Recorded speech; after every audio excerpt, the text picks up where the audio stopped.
Hello again, my friends, and you are my friends, and welcome to your Wednesday's Talking Town. It is Hump Day, it is Wednesday, and it is a match day preview. Obviously, looking ahead to this weekend's game against Wycombe. Away, can Town stay top for Christmas? That's the question we're all asking ourselves. I can already hear Colin screaming at the screen saying, yes, of course we can, Gov. Believe.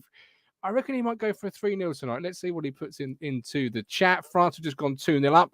I haven't watched any of the game. I'm just going by the chat, to be honest with you. But that would make France, Argentina the final. I have both those teams in the family sweepstake. Well, technically I've got Argentina, but the baby's got France. So start spending the money. It's coming home. It's coming to me. So, yeah, happy days. Well done, France. Nick Muller says, train strike not going Saturday. Lincoln next match getting withdrawal already. Lots of people filing in to the Talking Town Tavern, the live chat, which I absolutely love to see. But this is really your platform to have your say. So, one club, one community, one Ipswich Town, the platform for fans, by fans. So please do get involved with that live chat. Really air your views this evening. Before we go any further, obviously Christmas is on 11 days away. I mentioned this on Sunday's show. I had a couple of orders come in, so I thought I'd mention it again. We've got the Talking Town shop. The web address for that is actually on the screen now. There we go, shop.talkingtown.co.uk. There's a number of things in there. I think delivery is anything between 4 to 6 days. So you still got time if you do want to get a few stocking fillers from your, I'm going to go ahead and say your favourite ITFC podcast. I'm going to assume that for you, ladies and gentlemen at home in the warm. So, yes, if you do wish to support myself, the platform, the podcast, and also, show off some decent merch, then please do.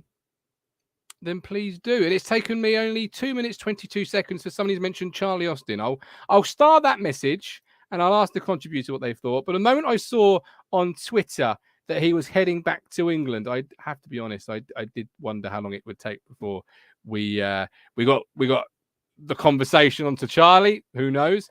But yes, anyway, shop.talkingtown.co.uk for all your merchandise needs. Now, after the show on Saturday, the match day preview, the post-game live, I got a message from Dino, who watches the show. Was at the game, as you all know, and he was a bit sad because he had a little something for me. So as I was going to Tesco's anyway, we met up outside Tesco's. And I just want to share with you really, because it was a lovely card that Dino has got me. So big up, Dino. Respect that. Thank you ever so much. And a present which I've not opened yet, obviously, because I'm a good boy, and it's not the 21st of December yet. So that'll wait until Christmas Day. But I just want to read you what Dino's put. I've asked Dino if I can read this out, because it's not often in this position, in this chair, on this platform, myself and the other contributors get altogether positive feedback. We know people love the shows. We know you watch it in your thousands, but sometimes the minority, the one voice can sound like a million voices, particularly when it's negative. So I just wanted to share it with you. It's obviously addressed to me. You'll be surprised to know. Sitting as it was given to me. A gift for you and your podcast, that you especially and your team, as in Matt, Rich, George, done a wonderful thing at getting up the Talking Town podcast as it reaches out to every ITFC fan. And with that, people made new friends within the podcast. Dino started watching through COVID, as I know many of you absolutely did. And we have some great characters on board, such as there's too many to mention. He does mention there's too many to mention, and it is only a small card, but he does mention a few. It's Colin, Stephen, Mike the Fisherman, Lee Anderson, Callie, Tux, a whole number, and just a huge thank you to everything that we do and the content that we create. And Dean, thank you to yourself for the card, the present, the kind words, but also to the people at home that are like Dean, and are appreciative of what we do and the content we put out, and the time and the commitment and everything else associated with it. So thank you so much. And of course, you want to send gifts, I've got a PO box, so you can send gifts. I'm joking. But thank you, Dean. It really appreciates. I really appreciate that. Stephen Perry, rather was Stone Cold Steve Austin than Charlie Austin. Norman, Norman, the Talking Town pajamas are just there. Hang on, we just go to, there they are. Look, It's down as a TT front and back print 2-color t-shirt. George will say they're not pajamas, but they're whatever you want them to be, my friends. They are very comfortable. And in this weather, you've got to wear pajamas. Believe me.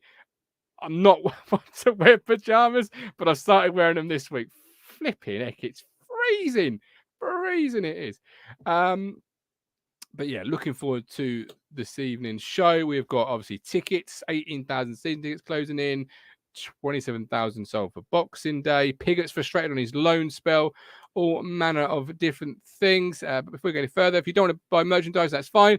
But you want to support the podcast, you can do so by clicking the join button on YouTube or heading to Ko-Fi and signing yourselves up to become Talking Town 5th Standard. Links and descriptions and all that jazz is in the chat. I've not seen any prediction league yet this week, so I can't post that to you, sadly.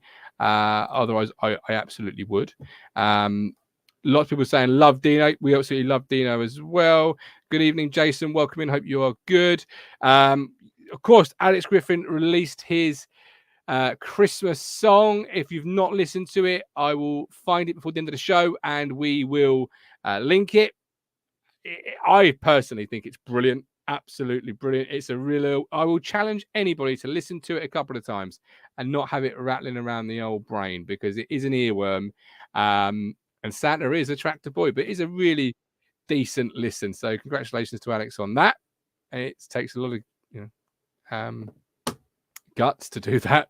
I know that from sitting in this chair doing a live show right now. So doubly congratulations to you. Right. Let's kick things off then by starting as we mean to go on. Let's bring in our be upstanding for royalty, King Cali Bisla. We took 8,000 to a roundabout. We took 8,000 to an effing roundabout that's getting relegated, Cal.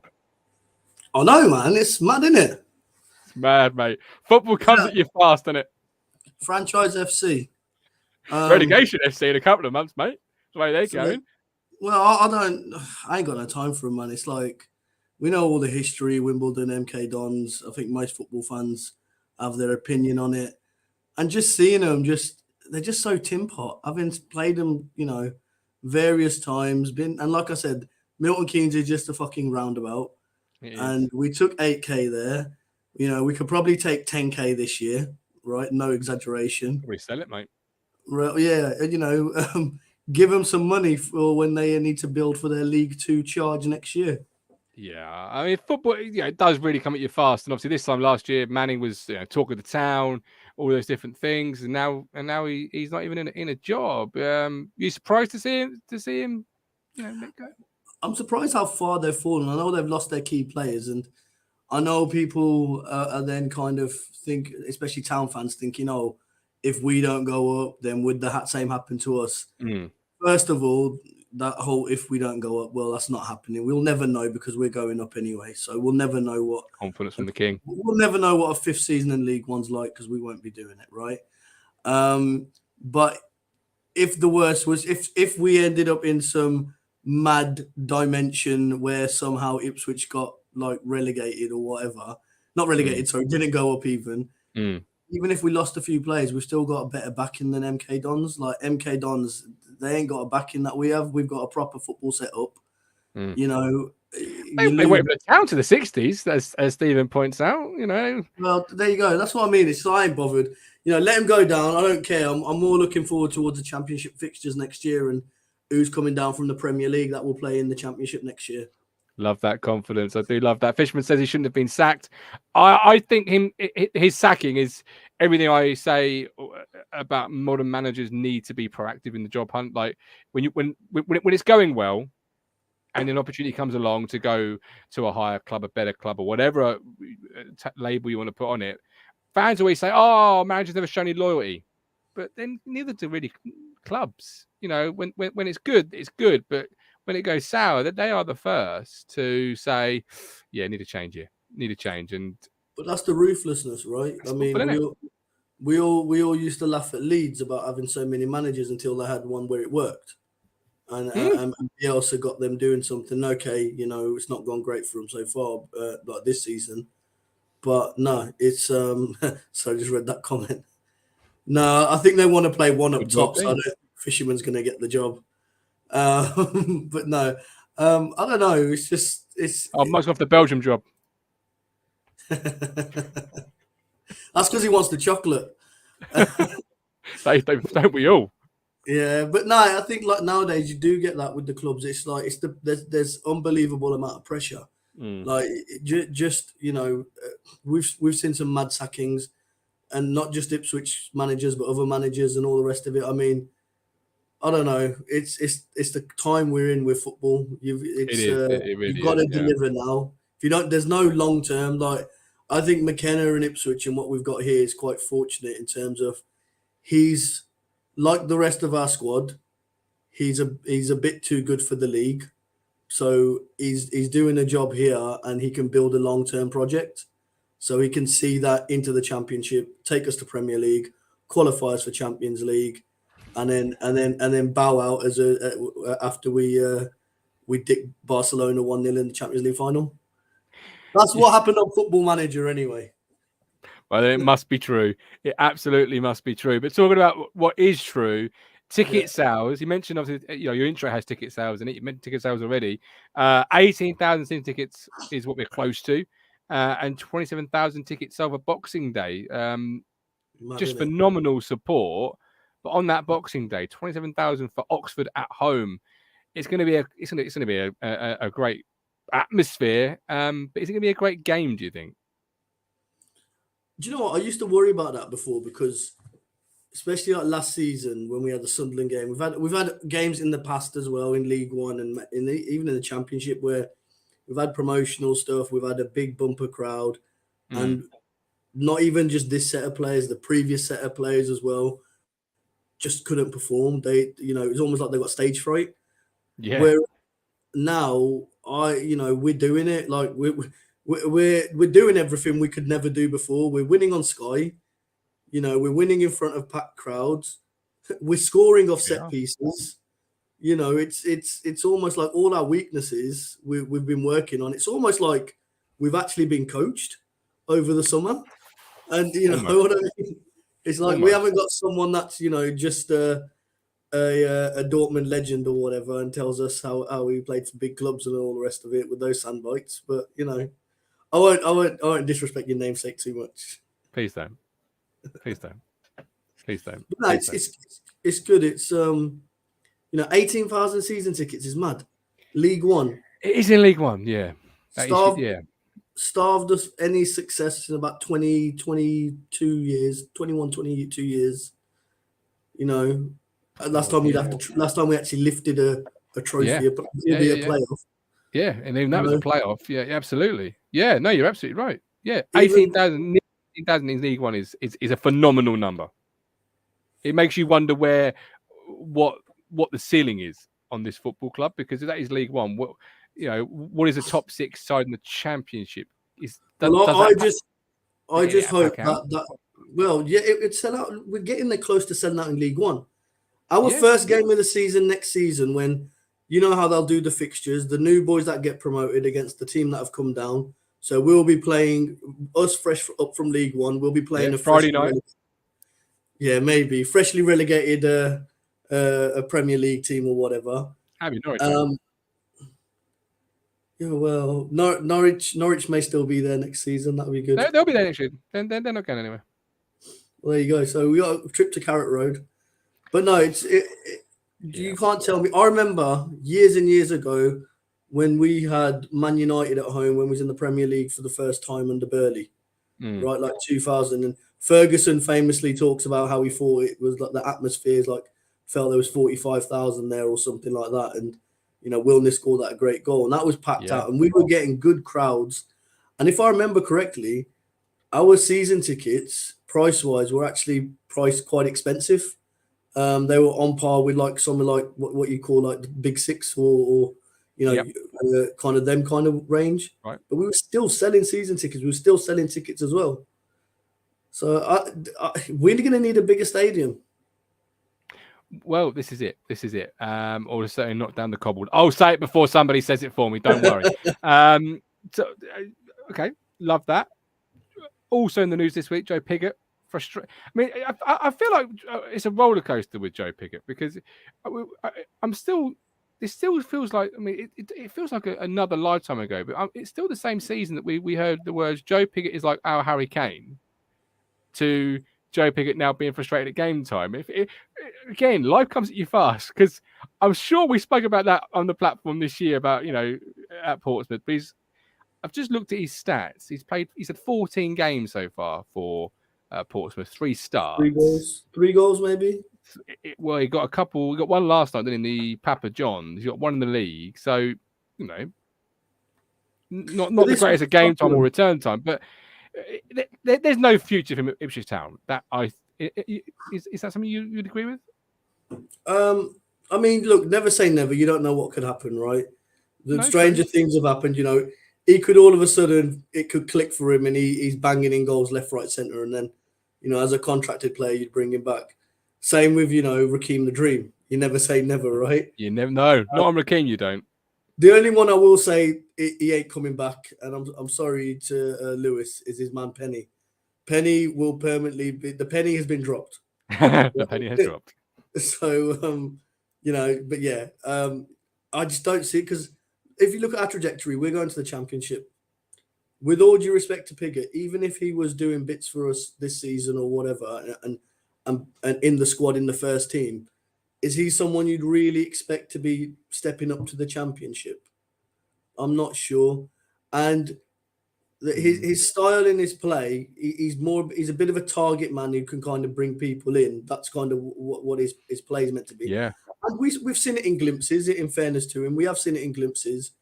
But again, like Ladapo, very similar. But the difference is Ladapo, and I don't mean this with any disrespect to Joe Pigott, but Ladapo's used to being at one end of the table. Pigott's used to being at a different end. So fighting for being in a team that's fighting for titles and being in a team that's surviving in the league, there's different ways of playing, all the rest of it, and you get better. I mean, Ladapo's got 9 goals now before Christmas total. I know it's yes, league. Yeah.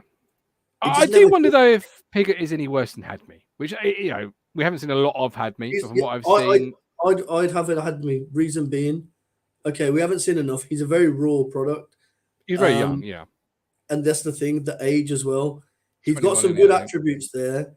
I think, that if he has a full preseason, as you can imagine, under McKenna and stuff like that, and, the extra time that they'll get over the season and all those kind of things. We've already seen what McKenna's done with other players. I'm confident there's probably a decent player there. But I think we just got to bring another striker in though at the moment with John Jules being injured. It's we are a quality depth. And you know me, aren't we? Yeah. I'm a big Jackson fan, but his best strength is out wide. Unless I agree. I agree. To have an out and out striker, you do need to.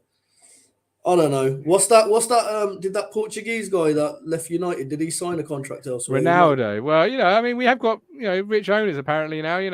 Somebody messaged me during the week saying I'm not sure I would. I'm not sure. We can expect to see Ronaldo at Portman Road any time ever. Tell him Fisherman will give him some coaching, and if he'll be down. That might get him down.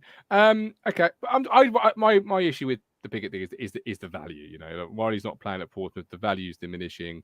I don't see any sort of return on that. That's going to be in the summer. I think a quiet Pigott's been sort of released. Was he a free transfer, or did we pay? Yeah, but you still have to see a player go out and rehabilitate and get some type of value, even if it's nominal, like an Aaron Drinnan type nominal fee. Like, just my perspective, but it ain't my money, I guess. I shouldn't really be bothered by it. In all honesty, that's just my tightness coming out. He'll be in his final year next year, won't he? I think exactly. I just, I do. I hope he can find it. I think he's a great guy. I think there's a player in there somewhere. What type of player? The level? I'm with you. I'm not quite sure it's going to be good enough for where we're going to be going to. It's not a fit for us at the moment. We've got Ladapo, who's. I don't know if he even was, but he certainly turned a good season the year before into a good move. And this is the problem about, being shit hot one season. It's consistency, right? Yeah. You're right. So that was his best return on a thing, and we were looking at what was the fella at Morecambe, Stockton. Stockton, yeah, talking about it. scored, yeah. And look, he's struggling now. You know, couldn't score in a brothel at the moment. You know, No, you really no. You Yeah, know, you need proven goal scorers, and it's like whilst Ladapo's okay, he hasn't had a 25 goal a season, but he's had consistent goals, and we're seeing that now. Trust, just have faith in the old dashboard. well, yeah, we kind of got to. So, would Charlie Austin? Two-part question: would Charlie Austin A be on that dashboard, and B, would you welcome a Charlie Austin as an addition? How was Charlie Austin? I can have a look while you tell me the rest of your opinion. Give me a second. If he's coming here, remember this. He can't come here thinking it's you're the main striker here. 33. Nah, move on, mate. Wait, hang on. Hey, that's not fucking old. Don't call 33 old. Not old. Listen, I'm 35, all right. I'm not be calling 33 old, all right? I'm just saying for, you know, he's younger than McKenna. Just about. That's the way you were too quick to say when I said 33. You were too quick to go, no. So, whoa, easy. I can whoa. No, okay, so he's not going to come on the cheap, right? So, wages anyway. Secondly, how much game time are you getting? And yes, there's advantages of bringing in older players like we're seeing with Keogh. Maybe not so much on the pitch, but certainly off the pitch in terms of, you know, being a leader and being able to support the kind of younger lads and all that. But I don't think I don't know, like I can't envisage him wanting to come here and playing, you know, almost second fiddle. Because as you've seen from McKenna, he wants someone that's going to hold the ball up. Yeah, Austin can do that, but Ladapo will do it as well, right? And then you want someone also that's gonna have a bit of pace about him. Charlie Austin ain't got that pace. Jackson has. We need another one that can run at players. We need another John Jules in our attacking. We had that before, so let's get the same sort of thing. And Dids is good. Sorry, I'm just reading that comment there. He's good for Derby. I don't think he's their best player. He's not starting all the time for starters. You know, he's an impact sub. And if that's, you know, I can't imagine Charlie Austin will be happy doing that. So it's on the way back from. I think he's on the way back from the MLS, so he might be. But the goalie's got 6 goals, so I would welcome a striker who has 6 goals to his name outside of my number one. 6 goals in the MLS. No, sorry, the Goldrick's got 6 goals to his name. Oh, which isn't bad for a player that if you know. I'd have had Didsy every day of the week. Like I'd have had Didsy back every day of the week. He's one of my favorite players here, and he's really good with the ball, technically gifted as well. But that's another conversation. He's obviously there now. But I don't know. I just feel we needed someone that's a bit younger. I think we're gonna go in for someone like a Dane Scarlett, like a younger academy player. Oh, okay, yeah. All right, yeah. You remember Dane Scarlett and McKenna? McKenna coached him through many ages at Tottenham. Yeah. So there's a good relationship there already. That would be more for me. That would be more likely than any kind of Morgan Whittaker or anything like that. Okay. All right. Although I would love to see it if we signed Whittaker. That'd be fucking brilliant. Just for the soul. He would fit the profile. Get the chips ready. Get the chips ready, son. Because fuck me, imagine if he's nicked one of their best players. I mean, well, you know, flex your muscles a little. They're on their way down. All fairs in love, war, and promotion. By 5 o'clock Saturday, they may not be in the top 2 anyway. Well, no. Well, no. Neither could about 3 points on. But I think neither could we, in all honesty. But we won't. We're not going to throw that negativity up into the universe. Stephen Parry says no, not for him. Philip Blundell says Charlie Austin is too old. I'm not going to take that personally. Mike the Fishman, you're old, Gov. Just accept it. Cheers, man. Trevor Ramos, Charlie Austin is injury prone and 11 years too late. Philip Blundell, I must admit, they had this on a 35-year-old Keogh. Good shout. But hold on, no, that's a different thing. Keogh was brought in more for his off-field in terms of being a leader off the field and helping, because we didn't have many leaders in that dressing room, right? So there's more to Keogh signing than just playing time, if that makes sense. Yeah. With the 5 sub rule, I would entertain Charlie Austin on a 6-month deal, because you can never have too many strikers that have got, you know. It takes up goals another in their space. bank. So that takes up another space in your squad. Who's So taking it up? then Who, in all honesty, is it really? potentially someone that's younger that can have more game time. We have Charlie like Austin ain't going to give you more than 10, we have like 15 2 defenders on the bench most weeks, Kelly. I don't need 2 defenders on the bench. I've got JD who can play right and centre. I've got Davies who could probably play centre at a pinch. At a pinch. So you're gonna have Austin who will mostly sit on the bench. That's fine until the 89th minute, and it's the promotion goal, and then it'll be like Richard Chaplow, immortalised forevermore. He'll come on in the 89th minute. We'll need a goal, and he'll break his leg, and he'll be out for 6 months. It's always positive. You're always. See, you go from positive to right down there. Drennan Gov says Graham Tate. No one ever said. No one ever thought the answer to a question was Drennan. I don't think Ollie so. Hawkins, we can play centre back and striker. It'll be all right. Good evening, David. Hope you're well. Welcome in. Get comfy, get warm. Max Pitchford. Austin will be back on Jackson and had me in his opinion. Fair enough. Well, I'm sure it won't be the first or last name that sort of floated when they're released or linked or whatever. But Dane Scarlett, I've written that one down. Can explore that a little bit at some point, I think. That's a nice little shout from Callie. Lee Evans back possibly Boxing Day. So how much are we really missing Lee Evans at the moment, Callie? We are. I think Fleetwood game, we missed him. For all the good, and Humphreys, let's not blame Humphreys for anything because he's still a young lad learning his trade. But for all the nice passing and shooting, he ain't got a nasty kind of streak in him, which you need sometimes. I don't mean nasty in terms of getting a red card, but sometimes you got to know when to make those little cynical fouls, pull your man back on the halfway line. You got to know how to, sometimes you need to go through, put a strong tackle in just to let them know, we're here, we can have a physical game as well. And I think Evans does that quite well because, when Sammy picks up a yellow card, occasionally he sometimes seems to get a yellow card now and then or whatever. But when he does, you'd see. Not noticed. No, it's really, you blink and you miss it. You do. But yeah, it's Lee Evans then puts him. So you need other people then that are gonna, there's times you need to make those little cynical fouls and do those kind of things or whatever. Yeah. So I think he offers something a bit more. He's got the passing range and everything that Humphreys got. He doesn't. Humphreys obviously wants to shoot a bit more, which I like. Whereas Evans wants to retain a bit more possession. But I think as an overall, like an all-rounder centre midfielder, Evans gives you that defensive side as well, better. And he's got a bit more experience. That's the thing. Is it a straightforward case for you? When Evans is fully fit to go, Humphreys comes out and Evans goes back in? Because many people in the chat, I mean, Mike, notably in the chat, there's others as well, saying, you're dropping Humphreys or Humphreys been the man of the match every game. Because for me, when Evans is good to go for I thought he was 4 against Peterborough. Well, Humphreys, I didn't think it was the second half, potentially, certainly. I thought he went missing, but carry on, sorry. I was just going to say, I think Lee Evans comes straight back into the team when he's ready to, because he's more experienced. He's a number one option. Humphreys has had a good spot, duty, and cover, but he's a young player.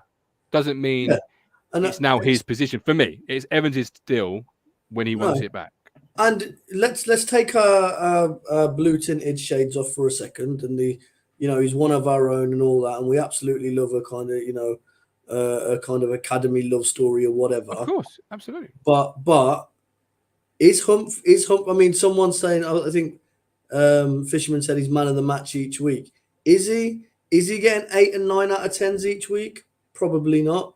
He's consistent and he's stepped 7s. But what's fair to say? Yeah, but then most of our team are getting 7s, bar the Fleetwood. Except Fleetwood when they all got 4. Yeah. Well, that's being generous. Sammy got 7. He always gets 7. Not from me, he didn't that day. No, he did. He did. It's fine. But if you look at, remember Humphreys is what, 18, 19. He's come from young. At the end of last season, I saw him here at the Rico playing under 23s v Coventry under 23s. And he bossed that game. You could tell he was ahead of, he was too good for under 23s or whatever. But he's made the step up now. So he's shown that actually I can be a squad player, which is something that people like El Miz and stuff did at a time. So at a time, El Mazzuni at a time stepped up and was like, okay, you're good enough to be in and around the squad, and has faded off since. The key for Humphreys now is not to fade off. And the way you do that, for me, in my opinion, is staying fresh. Having him play a consistent row of games, it's not good enough. Like, it's not going to be good for him. So I think ease Evans back into fitness, because you don't want him getting injured again. Give him like a 20 minutes or whatever, then a half, and then a full game or whatever. But ease him back in over 2-3 games. Yeah, and then and I think Humphreys coming off as an impact sub will be, it make, what we've said over the last few months or even weeks or months. Our bench hasn't looked as strong. We didn't look as strong with our squad. Now we can start saying, actually, when we need to make a change, because if things weren't going right, you looked at the bench and you're like, well, we're not really going to be able to change it up much. We're just changing personnel. Whereas having different kind of people like Humphreys now to be able to come off the bench or whatever and offer slightly something different. You could play him a bit further forward if you wanted to. So, it's as Ben suggested in the chat, absolutely. Yeah, you got Saj will look more comfortable and assured with Evans and Morse in the middle running the show. A big €50 from David. David, thank you so much. I really, honestly, truly appreciate David that. Do, man? I need a job. Thank you very much. David, I love you. Thank you ever so much. As Ben here, move Humphreys into the 10 position and then play Evans and Morsey. The good doctor. Humphreys has been great. No. That's really impressed with the lad. And I'm looking forward to Evans' return though. Makes the defensive and the bit of play. Nice one, David. That's obviously to the kind super chat. Norman, prior to his injury, we were all talking about Evans being a contender for player of the season. Absolutely. That's a great shout. And that's what I want to say. Actually, let's pick that up. Have we in the Humphreys spell said, oh, he could be, he's been our player of the season so far. He's been the best player. He's going to be player of the season. We're not having that conversation about him. And I don't mean that in a disrespectful way. I'm saying we've given him extra he looks a bit better because he's come through the academy. He's one of our own. It's what we want to see. And he'll progress, but we just need to, just calm it a little, manage him properly. The last thing you want him to do is, remember, academy football, you play once a week. You're playing two, three times. You think about the Christmas period and all the rest of it. You think about all these pitches, the conditions, all that. You don't want him getting injured. We've had too many young players that have had long-term injuries and kind of scuppered their careers, be it a Teddy Bishop, a Jack Lancaster, these kind of players that at their time when they were coming through, we thought they'd be excellent. Dazelle was another one. And then, the injuries have scuppered them, really. He's a young player. You need to look after his development, manage the development. But I also think the expectation is very different when a young player comes in, a youth player. So Humphreys, when he comes in, then say Lee Evans, or if you bought a striker in January to a striker from the academy, if you promoted him, there's different expectations of what these guys will contribute to it. And Humphreys has exceeded everybody's expectation, but it's still, for me, this might just be me, not enough to say it's his position. Lee Evans has to come back and bide his time and wait for the chance, and then he may get himself back in, because it's too important for me, promotion, to say I'd leave an experienced head like that, having played so well in the first half of the season, on the bench. But I can see the fors and against, and I can see the different sides, but I think you've really articulated it well. Craig, of course, was alongside the teenagers come into our team and looked as good as Humphreys. Yes, Graham, Kamara is still injured. I've not missed any news on that one. Have I, Kelly? He's still injured. There's no updates from no? I reckon we'll probably see him at the end of January. We'll probably maybe even mid. To be fair, seeing how good our medical team are, he might have a run out on Saturday. They're fucking Hill Lazarus, them lot. Adrian Garrett, love listening to Callie. Absolutely. Adrian. Yes, mate. How much did you pay Adrian tonight? £10. Ah, fair enough. But that's in installments, so I've got to that's in installments. Yeah, so I'm doing it. over 20 months. So I've got to go to the post office on this little card and put 50p on there, and it goes to Adrian. But yeah, well, I've got to do it by the 20th of each month as well. So yeah. Brilliant. Stephen Parry, Humphreys has shown that he's ready, but he's raw and will improve. Max Evans is the League One title winner and has played regularly in the Championship. Let's not forget that. Mike, in Mike's opinion, Humphreys has offered more than Evans. Jack Marriott says, Phil Blunt, I'm not quite sure what in respect to that is. Phil may have missed something. Right, Jason Clay and Humphreys is a good prospect, but Evans is a more experienced midfielder. Cam is still learning his trade. The good And that's doctor. the thing. Don't think we're going crazy to push him through early. We've had to play him and pressure off. He's done well. Can rein it back with players returning, but the experience has been great for him. Humphreys is a wise head on his young shoulders and a great talent we must nurture. Jason, when Humphreys played with Gibbs, he was a better player. Just need to bulk a bit over the summer, like Gibbs has at Norwich. Right. Well, we've got Wycombe at the weekend. Wycombe, who currently sit in 9th position in the Championship. Well, they are 9th. Yeah, I think like I said, the Championship in League One. Here is But your league hold table. on. Every day, every week when I go on Twitter and it gives me team of the week, there always seems to be Wycombe players in there. Oh, tell me about it, mate. The guy must do it. The guy or girl who must do it must be a fucking Wycombe fan because they love Wycombe. I see that every week. It's like, oh, 3 or 4 Wycombe players in there. I'm thinking, huh? Like maybe there's a couple of Ipswich players I'm thinking they should be in there, and I'm like, how the hell are these Wycombe? But yeah, those players have got them to the dizzy heights of 9th.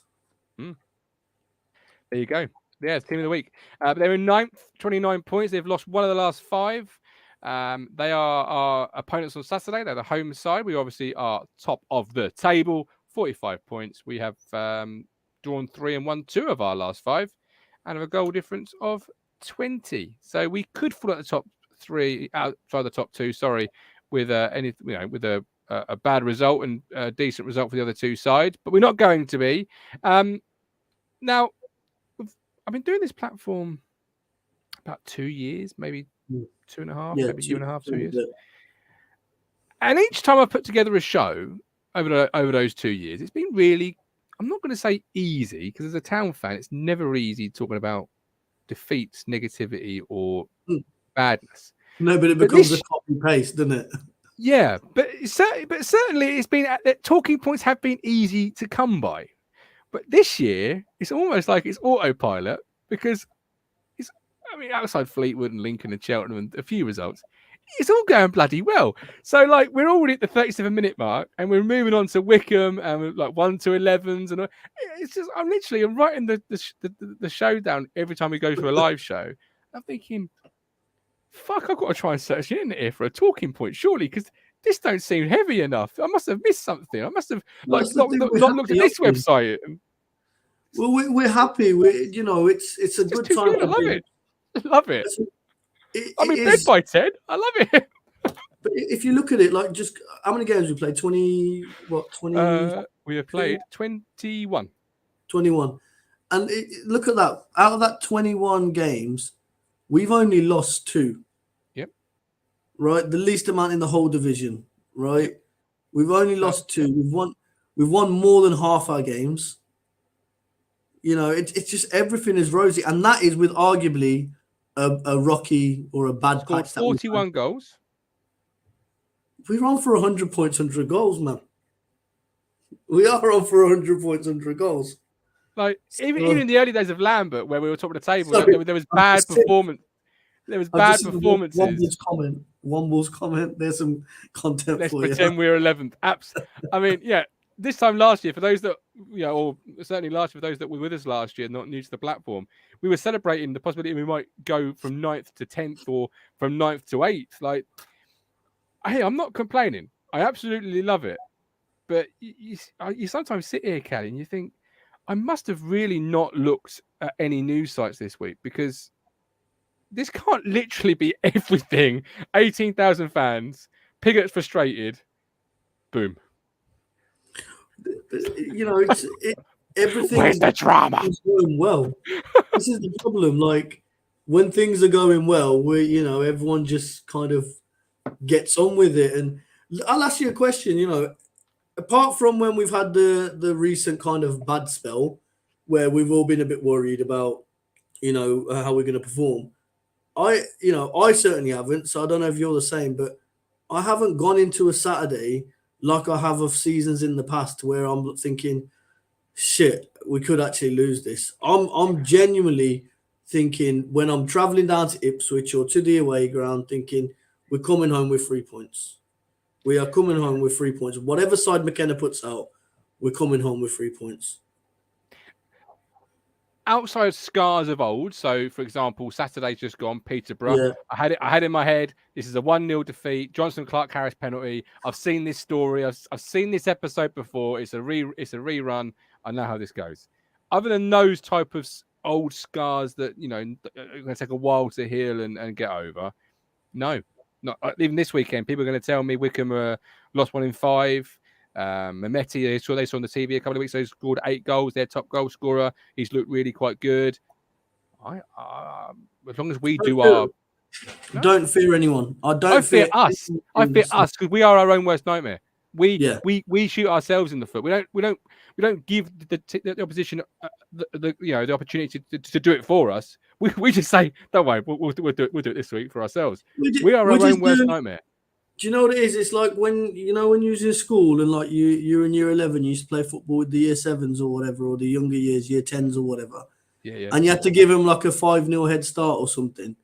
So like here, that's our little thing. We're like, we've got to keep it entertaining a little. It's true. So we do that. But you are right. We are our own downfall at times, and it's just about, I'm hoping we are seeing, like Peterborough was a good game because we saw that out. And we got our noses back ahead after so many games. I remember, the one feeling that I won't get over this season. Saj and I went down to a Charlton game and just like so happy and so high, and then just utterly flat and deflated within like 30 seconds. It was just crazy, right? You're thinking you're 4-2 up and we get back to 4-4. You think the other 2-0s that we've had 2-2s and the Fleetwood game, but that's us in our blip. When we're playing well, we're going to Exeter, who are in form, winning 2-0. We're having Portsmouth here, dicking them, even if they've got the referee working for them, and that's the thing. We haven't been like, the referee's against us. We've been like, okay, referee's against us. Fuck the ref, right? Apart from the Linos, right? Linos are good, but You've just got to we've got enough about us, and like I said, we are better than any club in this league, and I don't see anyone. I said before, Plymouth will fall off. That's happening. They drew with Cambridge. They were lucky to get a point at Cambridge. Look, what are they? Look, Sheffield win, and Plymouth. Even if Plymouth draw, if Plymouth don't win on Tuesday on Saturday. They're third. Yeah. I mean, an ideal result obviously would be Plymouth and Wednesday losing, and then we win, and you have that nice little double whammy of Christmas being top and also a little bit of a gap. So I'm not worried about playing Time Waste City, but I mean, they do like a time waste, and I can already see them. But the thing is, let them time waste because, again, winning first. Cam. Yeah, but Oxford, where are Oxford on that table? I don't see them. Well, you won't do, mate. It's too far up. Let me just go down a little bit. There you go. 16th. Right. Okay. So what are they doing? What are they? How many? Well, not winning. So they've got more draws and defeats than wins at the moment. And then, like I said, they're a very similar team then to Fleetwood, right? And the way Fleetwood played and all the rest of it, and minus. I don't think Fleetwood wasted a lot of time like that, but certainly the shithousery and all the rest of it. But yeah, I think Oxford, they're not gonna cause us any problems. We'll get a goal, and the key thing is now to keep scoring, get a second goal, get a third goal. Yeah, you never. I've said it for a while now, but someone is due a spanking. We are gonna seriously, absolutely run bright against someone, and you never know. It may be Wycombe. We've done it before, Wycombe. Well, I remember last season, I was down there last season. Wycombe were in a bit of form. It was Paul Cook's first big away result because he had the Doncaster one. I mean, I know he won the Lincoln game, but he hadn't done that. And then we did the well, actually, no, I think Portsmouth was before that, wasn't it?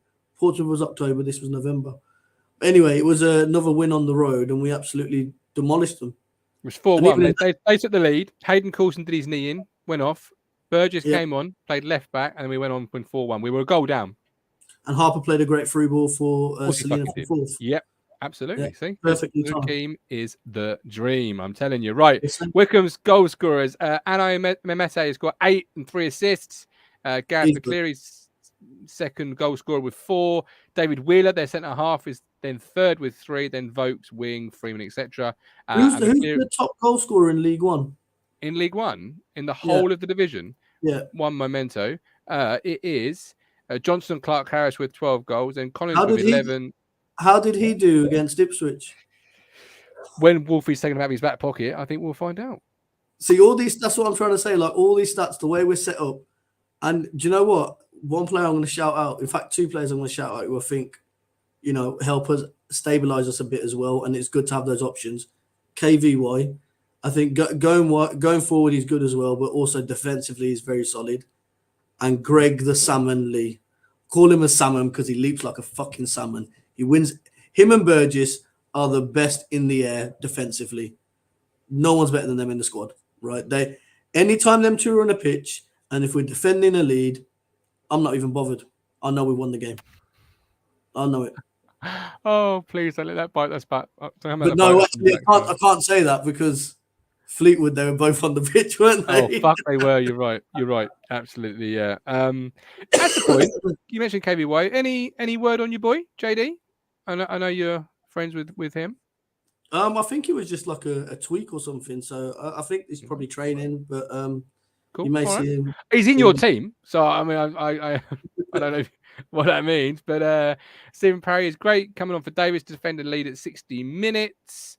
Yeah. So okay, so let's go to your team now. Actually, as I've just mentioned it, here is your 1 to 11.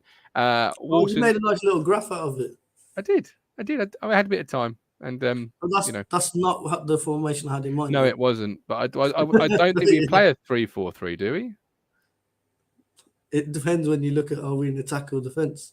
Well, yeah, but we have this liquid formation that we play. We do. But yeah, anyway. But you've made one change. That's the only real standout thing for those at home watching and listening. You've made one change from Saturday. So your team is Walton, Donashian, Wolfenden, Burgess, Davis, Morsey, Humphreys, Burns, Chaplin, Aluko, and Ladapo.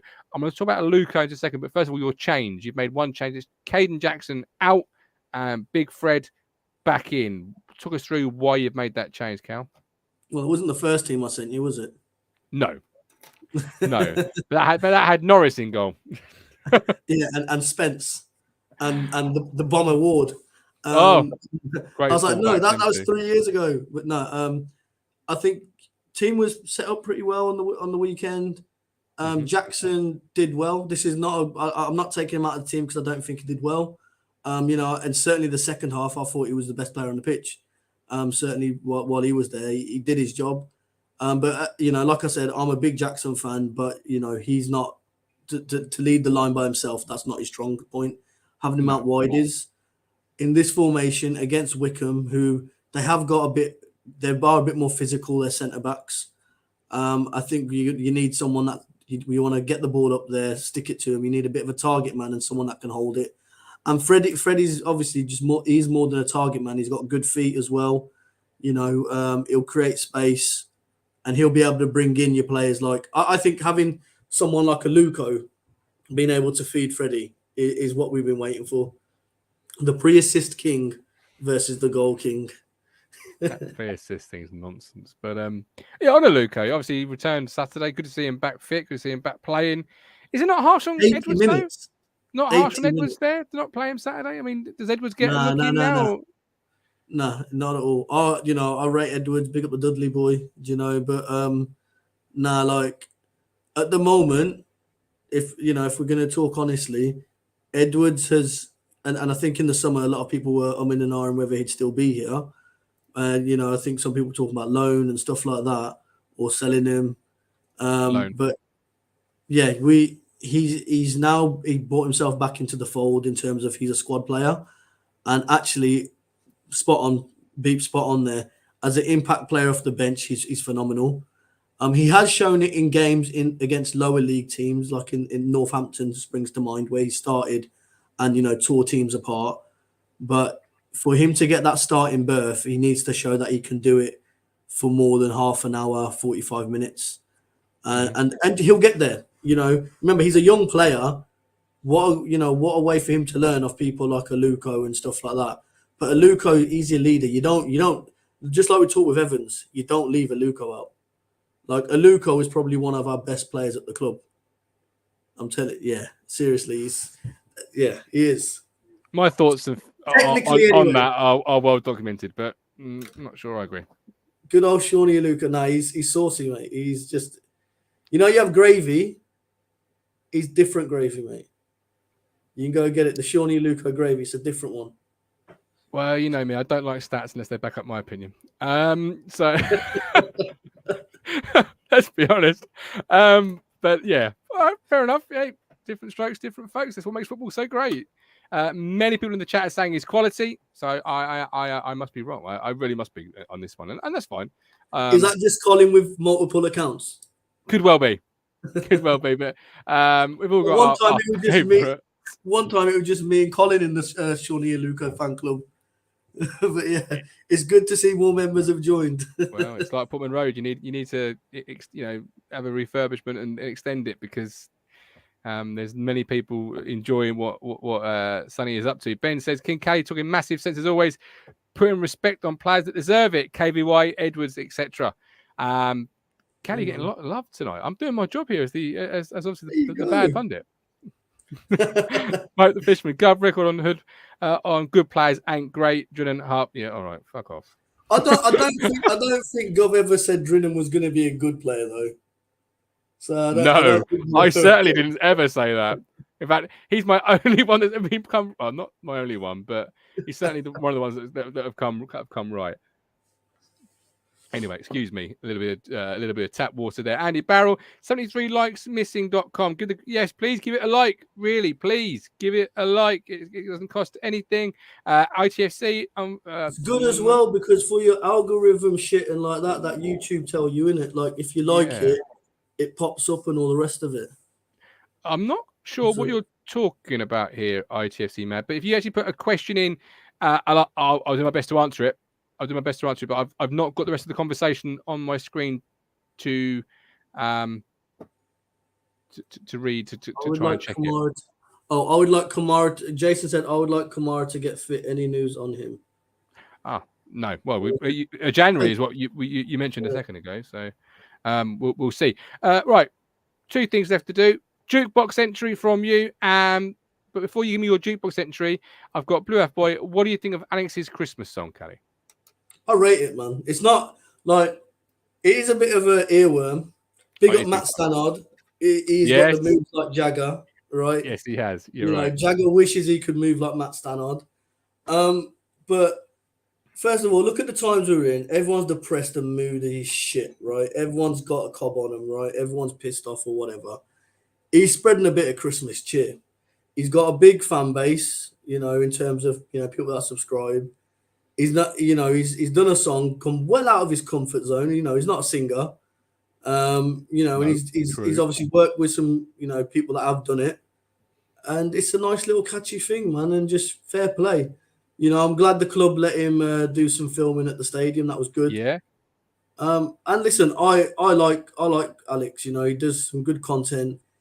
Like him, like yourself, like a few others. There are obviously lemons that will always try and chat shit and some negativity or whatever. But ultimately, they're just a small minority. And I have seen it. Like Alex has had a few people. That's the thing. Anything you do creates somebody, one person or multiple.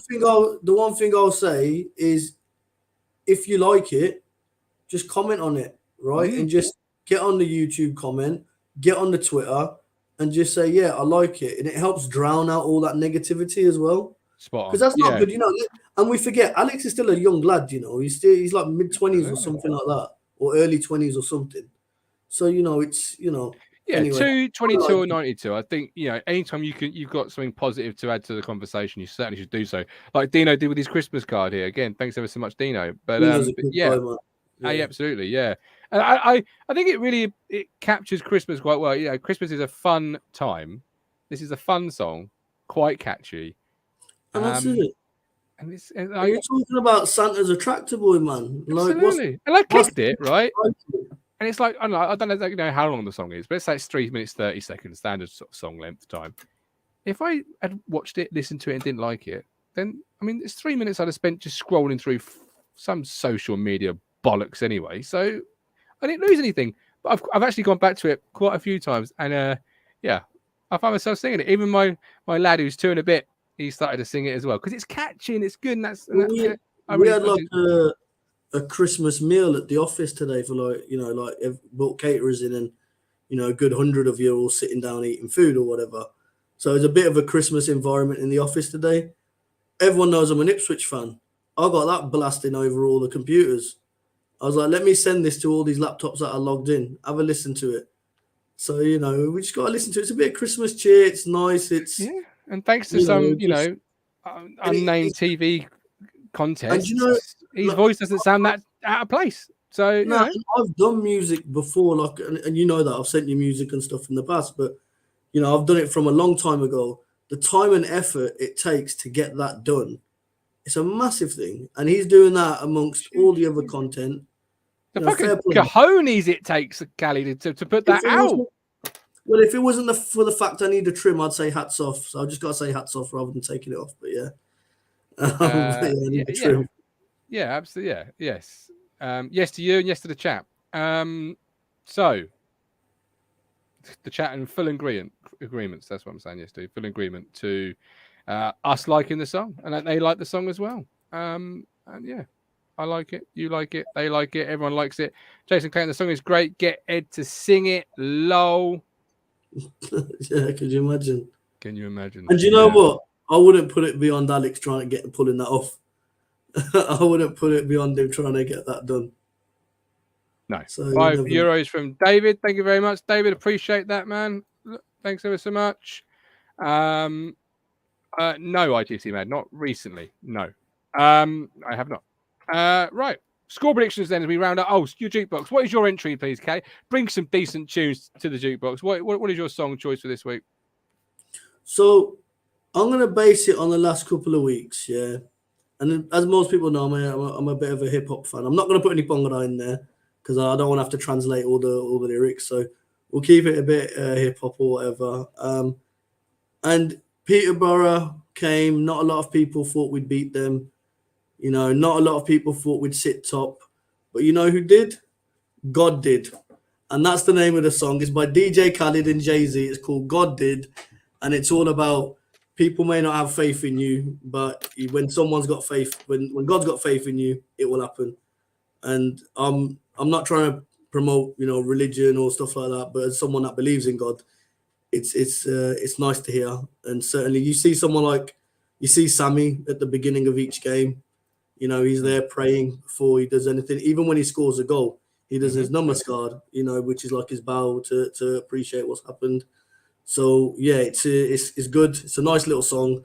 It's not talking about religion or anything. It just talks about God believed in us. So give it a listen. It's called God Did by DJ Khaled and Jay-Z and Rick Ross and a few others. Fair enough. I'll give it a listen. I don't think I've heard it. I'm gonna summertime. Not sure I've heard it. I'm gonna put in a song that I'm sure everybody's heard of, but it's because when you said about Humphreys learning a trade, it just came to my mind instantly. Can you guess what song it is? No, because you've probably got, I don't know, learning a trade. Yeah, it should have gone to school, should have learned a trade. It's Run DMC. Run DMC, it's like that. Whenever you say the words a trade, I always think of that song. He should have gone to school, he should have learned a trade. That's a good song. Great song. Run DMC also has one of the best Christmas songs ever. Christmas in Hollis. I'm not sure I know it. It's called Christmas in Hollis. I'll send it to you on WhatsApp. Send it me. Right, score prediction there for the weekend, please, Callie. 4-0. 4-0 Town. All right, love that. All right, love it. 4-0. I'm going with a Christian Waterhead header 90th minute that he should have got at Plymouth. If it's 3-0, we're sending Walton up. Either we're massively taking the piss, or I'm questioning what's going on. No, what's going to happen is they're going to send a long ball down. Walton's going to come out of his area to clear it. He's going to head it. He's going to catch their goalkeeper off. He's going to slip over his feet, back of the net. Walton gives that to the fans. He headbutts the referee and he just walks off the pitch. See, I thought you were going to say he's going to do a FIFA, get the ball and just literally And just weave run around through the whole team and then just stick it in the net as the referee blows the full-time whistle. You know, scenes. That would be great. That would be absolutely. That would be great. That would be brilliant. Right, we're done with Dustin. We're back Friday, 8:30 with the press conference reaction and final look ahead. Myself, Matt Phillips, and the Cruncher. Hit the like button. Support us on YouTube, Ko-Fi, but he is the king. This has been Talking Town for 100 minutes. I don't know how we done 100 minutes tonight. I've got no idea, but we did. And until Friday, with love, with care. You make me smile when I think of you. If I am down or when I am blue, I can't get enough. You make me happy, I feel so fine. Oh, how I wish that you were mine. I can't get enough. Hopeless lover. I woke up all soaked in sweat, with chills running down my neck. I thought went crazy from just the thought of you.